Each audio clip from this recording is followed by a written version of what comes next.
JB 타임즈. 더마카와 함께 시선 집중의 문을 열겠습니다. 어서 오세요. 네, 안녕하세요. 더마카입니다. 오늘도 촌철님들의 인사로 시작을 할게요. 정석훈님, 종배형이랑 더마카 기다리면서 KTX 탑승 대기 중입니다. 오랜만에 본방 사수하는 날입니다. 출근을 KTX로 하시는 건가요? 아니면 어디 출장을 가시는 건가요? 오랜만에 본방 사수하신다는 걸로 봐서는 출장 가시는 게 아닐까요? 아니면 여행? 저 날카로운 추리력 좋았어요. 네. 여행이면 좋겠다.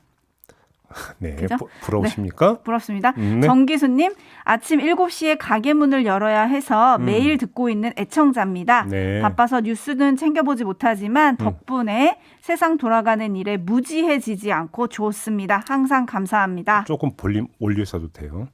가게 좀 크게 트시고요. 문 밖으로 나가라고? 그럼요. 길거리에 쫙쫙 퍼지게? 옛날엔 전파사에서 막 이거 흘러나오고 이런 게 있었는데 그렇구나. 또 꼰대라고 그러려고 그러죠. 아니요. 정기수님 그러면 볼륨 업 하시고 들으시면 좋겠습니다. 네. A스타인 가시죠. 정석훈님이 출장이시라고 보내셨네요. 출장이시라고. 네, 잘 다녀오세요. 다녀오시고. 네. 자, ASN 가겠습니다. 어제 법무부 산하 인사정보관리단 신설에 대한 이야기를 저희가 했었는데요. 네. 야당이 위법적이고 위헌적이며 검찰공화국의 완성이다. 기자회견까지 열어서 비판을 했습니다. 네. 그러자 대통령실과 법무부가 각각 입장을 내놨는데요.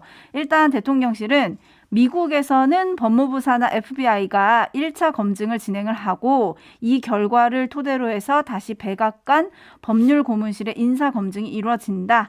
법무부 인사정보관리단은 미국의 사례와 비슷하다라고 설명을 했고요. 네. 법무부는 인사정보관리단장은 검찰 출신이 아닌 인사로 인사 분야 전문가로 임명을 하겠다. 그리고 법무부 장관은 중간보고 안 받고 독립성을 보장을 하겠다. 그리고 인사정보관리단 사무실도 법무부가 있는 곳이 아니라 제3의 장소에 설치하겠다라면서 3대 원칙을 밝혔습니다. 네. 자, JB, 이 3대 원칙으로 모든 우려가 사라지는 건가요? 한번 이 3대 원칙을 다시 보면 법무부 내지 법무부 장관하고 어떻게든 거리를 두겠다라는 거잖아요. 네, 완벽한 거리를 두겠다는 거죠. 취지는. 네. 그런데 뭐하러 법무부를 왜 넘깁니까? 이럴 거면? 아니 그러면 예를 들어서 그러니까 원래 이제 거기에 있는 인사혁신처나 이런 데서 그냥 설치하면 되잖아요. 네. 근데 왜 굳이 그러면 법무부를 왜 넘겨요 도대체? 사무실도 따로 써, 장관에게 중간 보고도 안 해, 단장은 뭐 비검찰 출신으로 해. 그럼 다른 데도 되는 거잖아요. 뭔가 이 인사 검증을 위한 또 다른 뭐 각 부처에 또 파견할 사람들이 있다는 거 아니겠습니까? 각 부처에서 파견 올 사람들? 아니 근데 그 사람들을 관리하기 위해서인가요? 그러면? 아니 그걸 법무부만 잘한다는 보장이 어디 있어요 그러면? 이해가 안 되잖아요. 근데 왜 그런 그러니까 그러면 지금 말 그대로 야당이 주장하는 건 불필요한 오해라는 거잖아요. 네. 그럼 불필요한 오해를 불러일으킬 조치를 왜 하냐고요 그러면? 정말 법무부가 꼭 필요했다면 어떻게든지 간에 법무부하고 거리 두려고 할 이유도 없는 거잖아요 사실은. 이해가 되십니까? 앞뒤가 안 맞잖아요. 듣고 보니 저도 물음표가 생기네요. 궁금하죠? 네. 더 자세한 내용을 알고 싶으시면 유튜브 청기누설을 기다려 주시기 바랍니다. 저는 잠시 후 조홍천 의원과 인터뷰에서 짚어보겠습니다라고 할 줄 알았더니 그게 아니셨군요. 네. 8892님은 단장만 비검찰이면 끝인가요? 실무진은요? 해주셨는데 실무진에 검사가 들어간다는 거죠? 그렇죠. 4명인가가 배치가 된다면서요. 네. 검사만. 그러게요. 그럼 왜 만드는가? 대통령실은 인사 추천은 대통령실이 하고 검증은 법무부가 하는 오히려 이원화가 되는 거다라고 설명을 했지만 아니 그러면 이전 청와대에서도 인사추천은 인사수석실을 해서 했고 네. 인사검증은 민정수석실에서 했잖아요. 그러니까 그건 청와대에서 다 했던 거다. 우리는 그렇게 하지 않겠다. 그러면 이건 쉽게 거죠. 말하면 아무튼 뭐 수석실은 달랐지만 청와대였기 때문에 집중 아니냐? 그런 식으로 하면 모든 건 대통령한테 수렴되는 거 아닙니까? 네. 뭐 그건 그러면 집중 아닙니까? 그러게요. 현님이 어디에 누가 있던 장관 직속이라는 건 변하지 않을 것 같은데요 라고 해주셨는데 왜 그러는지는 잠시 후 8시 반 천기누설에서 한번 들어보시고요. 네. 뉴스와 분석이 함께하는 제이비타임즈 오늘 주목할 뉴스들 챙겨드리겠습니다. 첫 번째 뉴스는 어떤 건가요? 더불어민주당의 박지원 공동 비대위원장이 어제 중앙선대위 합동회의에서 586 용태 그리고 최강욱 의원 징계를 주장을 했는데요. 그 목소리 들어보시죠.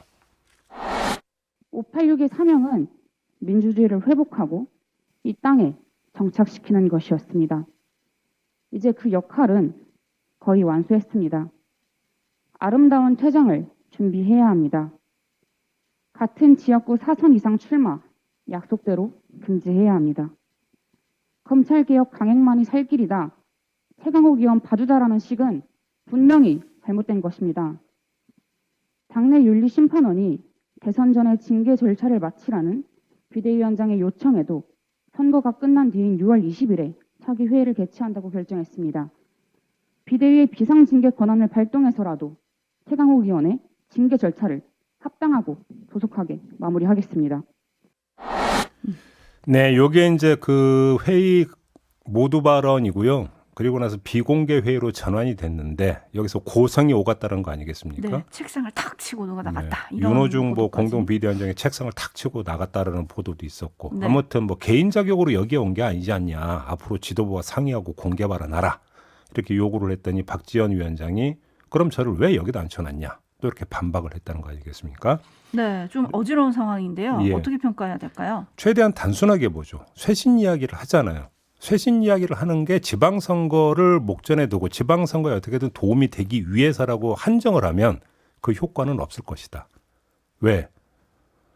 박지원 위원장의 말에 초점을 찍든 그 맞은편에 있는 사람들의 말에 초점을 찍든 쇄신 이미지는 없잖아요. 포위된 쇄신 또는 반쇄신 이런 이미지만 남는 거 아니겠습니까? 마이너스가 되면 됐지 플러스가 될 요인은 없다. 지방선거와 연결지으면. 이렇게 봐야 되는 거죠. 물론 쇄신이라는 게 우리 잘해봅시다라고 합의하면 그게 과연 쇄신일까라는 생각이 좀 들기는 해요. 그러니까. 다시 말해서 쇄신은 반드시 반발을 불러오게 되어 있다. 따라서 그 반발을 돌파를 해서 뭔가 변화를 강제를 하고 그것이 정말 충격적으로 다가온다고 한다면 쇄신의 효과는 극대화될 수가 있겠죠. 그런데 박지원 위원장이 쇄신의 핵심 내용으로 제기했던 두 가지 내용 가운데 586 용태라고 하는 건 어떻게 물리적이고 가시적으로 바로 이게 드러날 수 있는 성질의 문제는 아니잖아요. 할 수 있는 게 저 다음에 불출마하겠습니다. 이게 이제 가장 핵심이 되는 거 아니겠습니까? 네. 지금 국회의원직을 수행하고 있는 586 의원들이 저 그러면 지금부터 국회의원직 안 하고 배지 뗄게요. 이건 아니지 않습니까? 네. 그렇게 놓고 본다면 그거는 일종의 어음인데 어느 정도까지 그것이 그러면 각인 효과가 있을지는 잘 모르겠고 더 나아가서 지방선거 전에 그러면 586 의원들의 집단 불출마 선언이 있을 거라고 기대하는 것도 제가 볼 때는 아닌 것 같고 그러면 사실은 그건 별로 효과가 없을 것 같고요. 돌파를 하느냐. 그래서 정말 어떤 쇄신 에너지가 지금 발생하고 있다라는 것을 국민들한테 알려주느냐 마느냐라고 하는 것은 그렇게 놓고 본다면 박지원 위원장이 이야기한 두 가지 가운데 하나. 최강욱 의원 징계를 지방선거 전에 단행할 수 있느냐 없느냐. 바로 이 문제로만 좁혀지는 거 아니겠습니까? 이게 관전 포인트가 되는 건데 박지원 위원장은 비대위의 비상징계 권한을 발동해서라도 하겠다 이렇게 했거든요. 네. 비대위에서 이런 결론을 내릴 수 있을지 이게 좀 관전 포인트다 이렇게 봐야 되겠죠. 이게 안 돼버리면 오히려 반쇄신 이미지는 더 커지는 것이 된다고 봐야 되겠고요. 그리고 하나 더 주목할 점이 있는데 이 쇄신을 둘러싼 불협화음이 궁극적으로 민주당 내부의 분화를 촉매하는 그런 촉매제가 되느냐 여부 이것도 사실은 관심사거든요. 근데 제가 볼 때 박지원 위원장이 보여주고 있는 지금의 몸집만 가지고는 이게 독립변수가 되기는 힘들 것 같고요. 다른 요인과 결합되느냐 여부가 중요할 것 같습니다. 그 다른 요인이라고 하는 게 뭐냐면 지방선거 결과가 좌우할 건데요. 당내 원톱 리더십이 구축이 되느냐 아니면 원톱 리더십 구축 시도가 무산되느냐. 만약에 후자로 간다면 문제는 좀 커질 수는 있죠. 네. 분란은 더 확대될 소지가 있고 확대되는 분란이 다시 또 그러니까 이 두 그룹으로 쪼개지는 결과를 빚느냐 마느냐 이렇게 연결이 될 수 있는 건데 그게 아니라 원톱 리더십이 세워진다면 이거는 다시 또 봉합으로 갈 수도 있다 이렇게 봐야 되겠죠. 지금 원톱 리더십 얘기해 주셨는데 선거 이후에 원톱 리더십 하면 이제 관심은 이재명 후보 아니겠습니까? 바로 그거겠죠. 칠하나 공하나님이 박지원 위원장 데려온 이재명 후보가 입장을 밝혀야 합니다. 그런데 라고 저는 이제 하셨네요? 그걸 보면서 또 하나 궁금했던 건 이재명 후보도 586 아닌가요? 네, 그러네요. 네. 8499님, 싸울 대상은 밖에 있는데 자기들끼리 싸우느라 정신이 없군요. 이래서 표를 받을 수 있겠습니까? 우리 국민들은 집안 싸움 싫어합니다. 라고 해주셨는데 네. 네, 선거 유불리를 따질 문제가 아니라고 어제 김민석 총괄본부장은 말했지만 어쨌든 선거에 영향을 미칠 수밖에 없는 이슈라서요. 이 문제도 조응천 의원에게 잠시 후에 좀 더 물어보시죠. 네. JB타임즈 다음 주목할 뉴스는 어떤 겁니까? 윤석열 대통령이 윤종원 IBK 기업은행장을 국무조정실장에 내정한 것으로 알려지니까 권성동 국민의힘 원내대표가 강하게 반발하고 나섰습니다. 윤석열 대통령한테 전화를 걸어서 우려 의사를 전달을 했다는 거 아니겠습니까? 네. 근데 그 이유가 문재인 정부 청와대 경제수석으로 소득주도 성장과 탈원전, 급격한 최저임금 인상 등 국민의힘이 실패로 규정한 주요 경제정책을 주도했다라는 게 그 이유거든요. 권성동 대표는 기재부나 산업부 출신 공무원 중에 통합조정 능력을 갖춘 사람이 많은데 왜 한번 일해본 사람하고만 일하려고 자꾸 고집을 피우시나 이렇게 말하기까지 했다고 하는데요. 이 장면에 재미난 포인트가 있는 것 같습니다. 재미난 포인트요? 사후 공개 반발이잖아요. 그렇죠. 권성동 원내대표 행동은 이런 거 아니겠습니까? 근데 권성동 의원은 자타공인 윤핵관 중에 윤핵관 아니겠습니까? 네. 그러면 왜 사전에 이것이 조율을 하지 못하고 사후에 그것도 공개적으로 반발을 하는 모양새를 연출을 하느냐. 사실은 이것부터 점검을 해야 되는 거 아니겠습니까? 이럴 때 이제 상식적으로 따라붙는 분석이 뭐냐면 여권 내 파워게임이 지금 진행되고 있나? 이런 게 이제 상식적인 분석인 것이죠. 권성동 원내대표는 그럼 윤핵관에서 밀려났나? 이 다시 말해서 말씀이신가요? 이제 그 여권 안에서의 뭐라고 할까요? 말빨이라고 할까요? 힘이라고 할까요? 이게 그러니까 그 좀 그 떨어져 가지고 사전에 조율력을 이게 그러니까 많이 그러니까 떨어진 건가? 이런 이제 궁금증이 들 수가 있는 거잖아요. 네.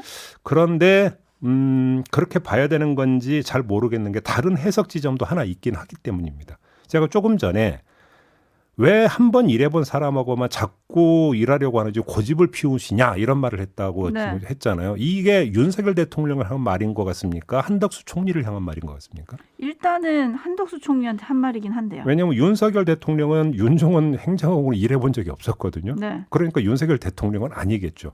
그러니까 공개 반발하고 공개적으로 문제 삼고 나온 대상은 누구냐? 한덕수 총리다. 왜냐하면 한덕수 총리가 지금 추천을 했다는 거 아니겠습니까? 본인은 인정하지 않았지만 추천한 걸로 알려져 있죠. 원래 총리하고 국무조정실장은 이 표현이 좀 적절한지 모르지만 한 세트. 그렇죠. 그러니까 이렇게 이제 그 호흡을 맞출 사이니까. 케미가 정말 좋아야 되고 콤비로 이제 이렇게 이제 인식이 되고 있기 때문에 윤석열 대통령도 이제 그래서 한덕수 총리의 추천은 이제 웬만하면 받아가 주려고 했는데 국민의힘에서 지금 반발을 하면서 이러지도 못하고 저러지도 못하고 있는 거 아니냐라는 지금 분석이 나오고 있는 거거든요. 여기서 그러면 두 가지가 그러니까 파생되는 거죠. 첫째, 애당초 책임 총리지 않다고 했잖아요. 네. 그래서 그러니까 그 한덕수 총리가 지금 한번 해보겠다고 하는데 그러면 국민의힘은 계속 이렇게 공개적으로 압박까지 해야 되는 것이냐. 이게 책임 총리제 하겠다라고는 취지에 맞는 거냐. 이게 하나의 포인트가 되겠죠. 두 번째는 궁극적으로 인사권은 윤석열 대통령이 행사하는 거잖아요. 그렇죠. 근데 왜 그러면 중간에 조정을 하지 못하고 공개적인 파열음이 나게 만드는 것이냐. 윤석열 대통령의 인사권은 어떻게 지금 행사되고 있는 것이냐. 라고 하는 문제가 또 이제 그 제기되는 거 아니겠습니까? 네. 요 두 가지를 좀 봐야 되는 것이죠. 바로 요 책임 총리제 요 말이 또 보도가 된 게 있던데요. 대통령실 관계자 워딩입니다. 대통령이 책임 총리제, 책임 장관제 공약 지키겠다는 의지가 강하다. 한번 인사 룰이 무너지면 걷잡을 수 없는 요청이 들어올 거다. 그래서 임명을 할 거다. 라는 기사가 지금 나오고 있거든요. 네. 이렇게 되면은 공개 반발한 권성동 원내대표의 입장이 조금 무한해지는 거 아닌가요? 그렇게도 볼 수 있는데 아무튼 이례적인 현상이 그 정호영 후보자 낙마 직전에 권성동 원내대표가 또 공개적으로 압박을 했던 것도 있고 했죠. 요번도 그렇고 네. 대통령 인사권에 해당되는 문제에 대해서 권성동 원내대표가 공개적으로 거침없는 발언을 내놓고 있다는 것은 참으로 이례적이고 주목할 만한 현상이다. 그러게요. 거꾸로 네. 그게 윤핵관 중에 윤핵관의 파워를 또 간접 증명하는 것일 수 있다. 100% 또 아하. 다른 해석도 가능하다. 이런 얘기도 되는 거죠. 4011님이 여기도 집안 싸움이네요. 땡땡님은 윤핵관끼리의 파워게임이라고 관전평 보내주셨고요. 0739님 당청 상호 견제로 좋게 봐주십시다. 오, 상호 견제. 당장 갈등이 아니라 상호 견제. 근데 상호 견제 전에 왜 그러면 상호 조율이 안 됐느냐가 먼저 짚어져야 되는 거죠. 그렇죠. 그죠? 김은정님은 한덕수 길들이기 들어가나요? 라고 해주셨는데 그래서 임명을 어떻게 할지 이게 조금 주목이 되네요. 네. 지켜봐야 할 문제인 것 같습니다. 뉴스와 분석이 함께하는 JB타임즈 다음 주목할 뉴스는 어떤 건가요? 더불어민주당의 이수진 의원, 동명 의원이 두 분이 계시죠. 네. 근데 지금 여기서 이야기하는 의원은 이제 비례대표 의원인데요. 더불어민주당의 이수진 의원이 민영화법 개정안을 오늘 대표 발의한다는 뉴스가 있었어요. 저희가 며칠 전에 김성환 그 민주당 정책위 의장하고 인터뷰할 때 민영화 방지법 발의할 거라고 했죠. 얘기했던 거 기억하시죠? 네, 그 차원인 정기국회 건데 내 처리하겠다. 이 민영화법은 IMF 요구로 제정된 법으로 민영화 추진 대상 기업으로 담배인상공사, 전기통신공사, 가스공사, 한국중공업, 인천국제공사, 인천국제공항공사죠. 그리고 한국공항공사 등 6개를 지정을 했거든요. 법에.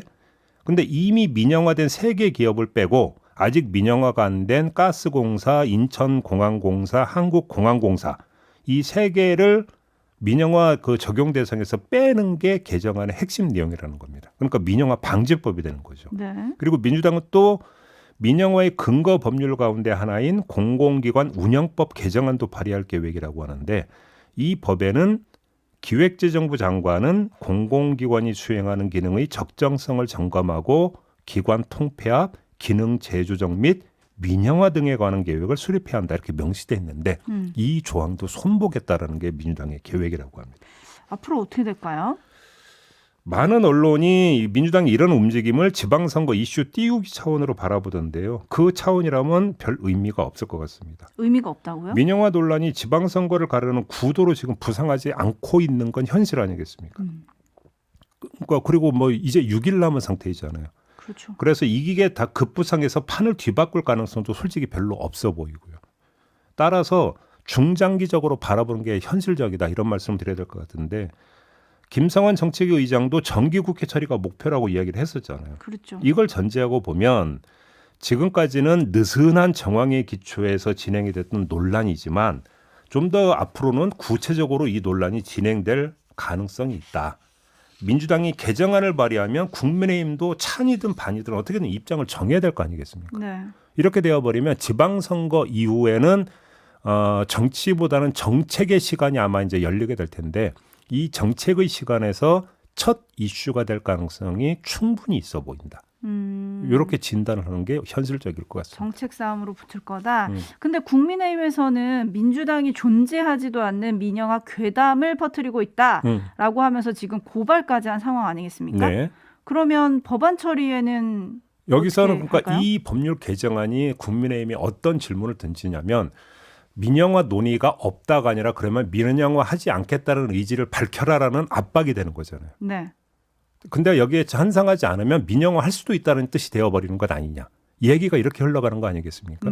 결국은 민주당 입장에서는 국민의힘한테 먼저 치는 거죠. 네. 민영화 문제에 대해서. 따라서 국민의힘에서 이거에 대해서 어떤 입장을 정해서 어떻게 나올지가 상당히 궁금하다. 이렇게 봐야 되는 것이죠. 반면 촌철님의 도발 문자가 하나 도착했네요. 네. 8849님. 전 오히려 선거 끝나면 또 흐지부지 될 것 같은데요. JB 저랑 내기하시죠. 제가 볼 때는 그렇지는 않을 겁니다. 내기하세요 그러면. 뭔 얘기할까요?